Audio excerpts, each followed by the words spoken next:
Hello friends, welcome to SS Utar tutorial channel. Friends, today we are going to learn about standard 5 subject English unit number 1 page number 12 and our today's topic is talking about things. In present topic we are going to learn how to use preposition. मित्रांनो बघा talking about things वस्तूंबद्दल बोलूया वस्तूंविषयी बोलूया असा हा आजचा आपला मुद्दा आहे. इथे म्हटले रीड अलाउड. तुम्हाला काय करायचं आहे वाचन करायचं आहे. कसं मोठ्याने वाचायचं आहे. बघा सेंटेन्स बघा इथे there is a mouse in the hat. Second sentence आहे the mouse is in the hat. दोन्ही जे सेंटेन्स आहेत परत सांगतो बघा there is a mouse in the hat आणि दुसरा आहे the mouse is in the hat. दोन्ही सेंटेन्सेसचा अर्थ एकच आहे. There is a mouse in the hat उंदीर टोपीमध्ये आहे. Second sentence the mouse is in the hat उंदीर टोपीमध्ये आहे. दोन्ही सेंटेन्सची जरी वाक्यरचना थोडी वेगळी असली तरी मात्र दोघांचा अर्थ एकच होऊ शकतो एकच असतो. म्हणून देर is a mouse in the hat असं म्हटलं काय आणि the mouse is in the hat असं म्हटलं काय दोघांचं मिनिंग एकच आहे. मग या ठिकाणी आपल्याला हे जे वर्ड्स आहे in on under near in front of आणि बिहाइंड हे वर्ड्स यांचा वापर कसा केला जातो हे आपल्याला शिकायचं आहे. हे जे वर्ड्स आहे in on under near in front of आणि बिहाइंड या वर्ड्सला इंग्रजीमध्ये म्हटलं जातं प्रीपोजिशन्स. काय म्हटलं जातं प्रीपोजिशन्स म्हटलं जातं. मराठीमध्ये त्याचा अर्थ होतो शब्दयोगी अव्यय. मग या ठिकाणी तुम्हाला हे शब्दयोगी अव्यय वापरून दिलेले आहे दोन सेंटेन्समध्ये आणि मग तुम्हाला पुढे त्याचा वापर करायचा आहे. लक्षात ठेवा. मग यांचं मिनिंग काय ते आपण बघूया. हे बघा प्रीपोजिशन्स म्हणजे शब्दयोगी अव्यय या सगळ्यांचा आपल्याला वापर करायचा आहे. मग कोणते कोणते दिले आपल्या बुकमध्ये in on under near in front of behind एवढे तुम्हाला दिलेले आहे. किती आहेत ते टोटल 6 आहेत आहे का नाही. मग इन म्हणजे काय तर इन म्हणजे च्या आत किंवा आत. ऑनचा अर्थ काय होतो च्या वर. अंडरचा अर्थ काय होतो च्या खाली. नंतर नियर म्हणजे जवळ. नंतर इन फ्रंट ऑफचं मिनिंग काय होतं च्या समोर. आणि बिहाइंडचं मिनिंग होतं पाठीमागे किंवा च्या पाठीमागे असं त्याचं मिनिंग होत असतं. या सगळ्यांचा आपला वापर बघायचा आहे. मग बघूया आपण चला. बघा इथे मी तुम्हाला काही सेंटेन्सेस दाखवतो. बघा पहिलं सेंटेन्स आहे there is a mouse in the hat. काय म्हटलं आहे there is a mouse in the hat उंदीर टोपीमध्ये आहे. Second sentence the mouse is in the hat उंदीर टोपीमध्ये आहे. त्याचाच मगाशी जे आपण तुमच्या बुकमध्ये सेंटेन्स दिलेला आहे तेच हे सेंटेन्स आहे उंदीर टोपीमध्ये आहे. दोन्ही वाक्यांचा अर्थ एकच होतो. देअरचा वापर केला तरी सुद्धा आणि देअरचा वापर न करता वेगळी ही the mouse is in the hat अशी वाक्यरचना केली तरी त्याचं मिनिंग तेच होतं. पुढे बघा ऑन या प्रीपोजिशनचा वापर केलेला आहे. The mouse is on the hat. The mouse is on the hat उंदीर टोपीवरती आहे. मी तुम्हाला चार्ट दाखवतो. बघा the mouse is on the hat उंदीर टोपीवरती आहे. The mouse is under the hat उंदीर टोपी खाली आहे. The mouse is near the hat उंदीर टोपी जवळ आहे. The mouse is in front of the hat उंदीर टोपीच्या समोर आहे. आणि शेवटचं the mouse is behind the hat. The mouse is behind the hat उंदीर टोपीच्या पाठीमागे आहे किंवा टोपीच्या मागे आहे असं याचा अर्थ आहे. आणि अशा प्रकारे in on under near in front of आणि बिहाइंड या शब्दांचा या शब्दयोगी अव्ययांचा या प्रीपोजिशनचा वाक्यात वापर केलेला आहे. परत आपण आपल्या चार्टकडे जाऊया. बघा किंवा हे बघा आता हा इन जे आपण सेंटेन्स तयार केलं हे ते सेंटेन्स आहे. The mouse is in the hat. या ठिकाणी काय म्हणतील तुम्हाला the mouse is in the hat असं म्हणता येईल. एक मिनिट चला the mouse is in the hat, उंदीर टोपीमध्ये आहे. इथे काय म्हणता येईल, the mouse is on the hat, उंदीर टोपीवरती आहे. बरोबर आहे, कारण इथे ऑनचा वापर केला आपण. इथे आपण कसला वापर करणार आहोत, अंडर. अंडरचा अर्थ होतो च्या परंतु च्या म्हणजे एखाद्या वस्तूपासून अंतर ठेवून. जसं आपण छत्रीच्या खाली असतो, छत्री आपल्याला चिटकून असते का, नाही, छत्री आपल्या डोक्यात चिटकून नसते.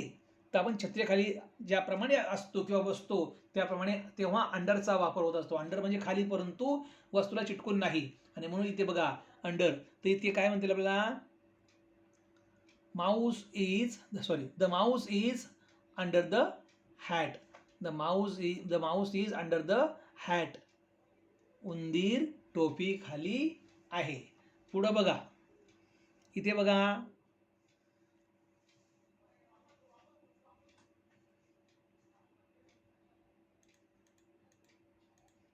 बघा नियर. नियर म्हणजे जवळ.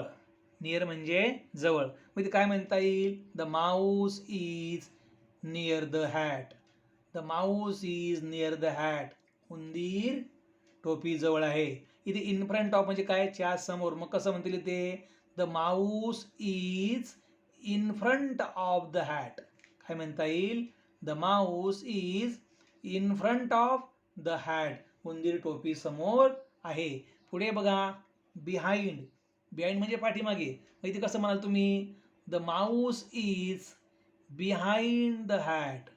The mouse is behind the hat, उंदीर हा टोपीच्या मागे आहे. अशा प्रकारे in, on, under, near, in front of आणि बिहाइंड या 6 प्रिपोजिशनचा, या 6 शब्दव्यवस्थांचा इथे वापर केलेला आहे. आता पुढं बघ काय म्हटलं आहे, सूचना बघा पुढे. Look at the picture and frame at least 3 sentences for each of these words. आता तुम्हाला खाली चित्र बघायचं आहे. चित्र पाहतो म्हणतो आणि यातील प्रत्येक शब्दासाठी किमान कमीत कमी 3-3 वाक्य तयार तुम्हाला करायची आहे. मग चित्र बघूया आपण, पिक्चर बघूया, कोणतं पिक्चर खाली, तर अशा प्रकारे हे चित्र तुमच्या समोर आहे. बघा, हे चित्र तुमच्या समोर आहे, दिसतं तुम्हाला. परत सूचना बघा, look at the picture and frame at least 3 sentences for each of this words. चित्र बघायचं आहे आणि प्रत्येक चित्रासाठी तुम्हाला 3-3 वाक्य बनवायचे आहे, जे आपण in, on, under, near, in front of, behind हे जे आपण शब्दही वापरतोय, यांना काय म्हटलंय, यांना प्रीपोजिशन म्हणतात इंग्लिशमध्ये. मराठीमध्ये त्याला म्हणतात शब्दयोगी अव्यय. बघा इथे हे जे पिक्चर आहे, हे जे चित्र आहे, ह्या चित्रात ज्या काही थिंग्स आहे, ज्या काही वस्तू आहे, चित्रात ज्या काही वस्तू आहे त्या वस्तूंबद्दल तुम्हाला 3-3 सेंटेन्सेस बनवायचे आहे. मग एकदा मी तुम्हाला सगळ्या वस्तू वाचून दाखवतो. बघा काय आहे, श्री. आता पहिले मराठीमध्ये. नंतर टोमॅटो, टोमॅटोची टोपली, भोपळा, खाली चटई आहे, डोक्यावर त्या स्त्रीच्या डोक्यावर काय आहे, छत्री आहे. इकडे बघा काय, इथे आकाश आहे, टेकड्या आहे, सूर्य आहे, झाड आहे, गाय आहे, कार आहे जिला आपण मोटर कार म्हणतो, घर आहे, घरामध्ये एक व्यक्ती उभी आहे, माणूस उभा आहे. इथे स्लाईड आहे, घसरगुंडी आहे, त्याच्यावरती एक मुलगी घसरगुंडी खेळते आहे. इकडे बघा हे काय, संपूर्ण याला आपण फिश टँक म्हणतो का नाही, हे फिश टँक आहे. फिश टँकवरती बावली आहे, फिश टँक समोर मांजर आहे, फिश टँकमध्ये दगड आहेत. बघा इथे मासे आहेत, दगडाखाली एक मासा आहे, इथे रोपटा आहे, हे पण इथे मासे आहेत. इकडे बघा आता इथे काय आहे, घड्याळ आहे, नंतर नोटबुक, नंतर स्केल, रुलर ज्याला म्हणतात, पट्टी आहे का नाही, नंतर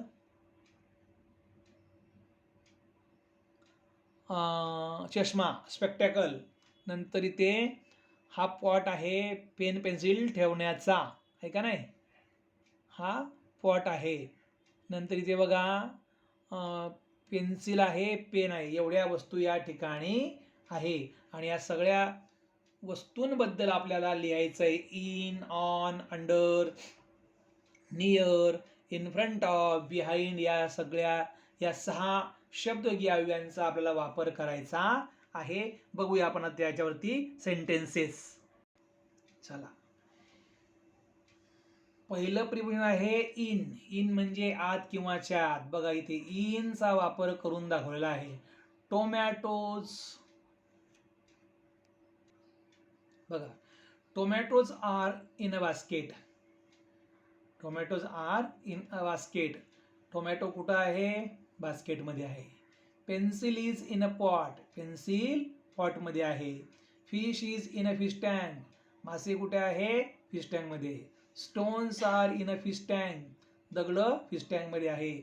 plant is in a fish tank. रोपटं फिश टँकमध्ये आहे. इथे कसला वापर केलेला आहे? इथे इन या शब्दयोगी अव्ययाचा आपण वापर केलेला आहे. समजते तुम्हाला? पण बघा, tomatoes are in a basket, हां, नंतर pencil is in a pot, fish is in a fish tank, stones are in a fish tank, plant is in a fish tank, आहे का नाही? आता आपण जाऊया पुढे. इन नंतर ऑन. ऑन म्हणजे काय? च्यावर. बघा, doll is on the fish tank. Doll कुठे आहे? फिश टँक वरती आहे. Pumpkin is on a mat. Pumpkin कुठं आहे? चटईवरती आहे. Spectacles is on a notebook. चष्मा कुठं आहे? नोटबुकवरती आहे. Tomatoes, tomatoes basket is on a mat. टोमॅटोची टोपली कुठं आहे? मॅटवरती आहे. इथे कसला वापर केलेला आहे? या ऑन या शब्दयोगी अव्ययाचा वापर केलेला आहे. नंतर अंडर म्हणजे च्या खाली. The woman is under an umbrella. स्त्री कुठं आहे? छत्री खाली आहे. The man is under a door. The man is under a door. तो मनुष्य दरवाजाखाली उभा आहे. Cow is under tree. गाय कुठं आहे? झाडाखाली आहे. Fish under stones. फिश कुठं आहे? दगडाखाली आहे. पुढे बघा, नियर. नियर म्हणजे च्या जवळ. The clock is near notebook. घड्याळ कुठे आहे? नोटबुक जवळ. The clock is near notebook. Cow is near a tree. गाय झाडाजवळ आहे. Spectacles is near notebook. चष्मा नोटबुक जवळ आहे. पुढे बघा, इन फ्रंट ऑफ म्हणजे च्या समोर. There is a cat in front of fish tank. There is a cat in front of fish tank. मांजर फिश टँकच्या समोर आहे. There is a car in front of house. There is a car in front of house. घराच्या समोर car आहे. Basket of tomatoes in front of woman. Basket of tomatoes, बघा, basket of tomatoes is in front of woman. Basket of tomatoes is in front of woman. टोमॅटोची बास्केटच्या समोर किंवा basket of tomatoes is in front of woman. त्या स्त्रीच्या समोर काय आहे? टोमॅटोची टोपली आहे. स्त्रीच्या समोर टोमॅटोची टोपली आहे. आपण जाऊया नेक्स्ट. बघा, बिहाइंड म्हणजे पाठीमागे. बिहाइंड म्हणजे पाठीमागे. बघा, बिहाइंड म्हणजे पाठीमागे. सन इज बिहाइंड द हिल. सूर्य टेकडीच्या मागे आहे. Woman is behind a basket of tomatoes. ती स्त्री टोमॅटोच्या टोपली मागे आहे का नाही? तर अशा प्रकारे या सगळ्यांचा वापर आपण बघितला. इन फ्रंट ऑफ म्हणजे च्या समोर याचे आपण वापर बघितला.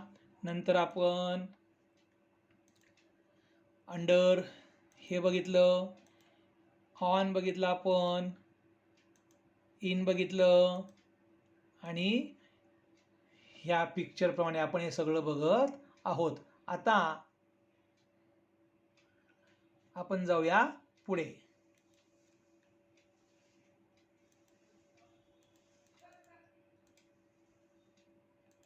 बघा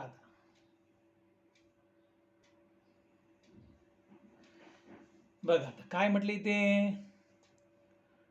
look at the picture and frame at least 3 sentences for each of these words. हे सगळे जे वर्ड्स होते, या सगळ्या वर्ड्स बद्दल आपण 3-3 सेंटेन्स, 4-4 सेंटेन्स मगाशी तयार केलेले आहे. तोच हा भाग.